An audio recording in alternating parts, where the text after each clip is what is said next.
Trolling videos trollers ని అంత ఈజీగా తీసిపడడానికి లేదు, చాలా కష్టం. అది చాలా టాలెంట్ ఉండాలి దానికి కూడా. కానీ అలాంటి ట్రోలర్స్ కి రెగ్యులర్ గా కొంతమంది స్టఫ్ అవుతుంటారు. అలాంటి వాళ్ళలో మనం చూస్తూ ఉంటాం, మంచు ఫ్యామిలీ మీద ఎక్కువ ట్రోలింగ్స్ వస్తుంటాయి. వాళ్ళ ఫ్యామిలీలో ఎవరైనా కానీ ఎక్కడైనా ఎప్పుడు మాట్లాడతారు, ఏ రకంగా దొరుకుతారని చూస్తుంటారు. వన్స్ వాళ్ళు ఎక్కడైనా దొరికారా పట్టుమని వెంటనే పటపట అన్ని ఛానల్స్ లో ట్రోలింగ్ వీడియోస్ వచ్చేస్తాయి. ఈటీవీ ప్రభాకర్ కొడుకు అలా కొంతమంది ఉంటారు.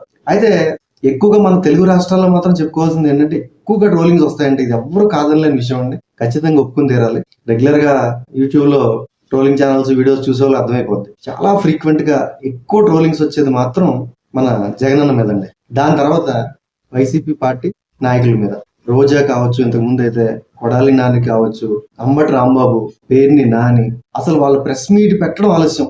ఇమ్మీడియట్ గా అసలు 2-3 రోజులు, వారం రోజులు అదే ప్రెస్ మీట్ తీసి డిఫరెంట్ గా ఎడిట్ చేసి డిఫరెంట్ కౌంటర్స్ వేసి పిచ్చిగా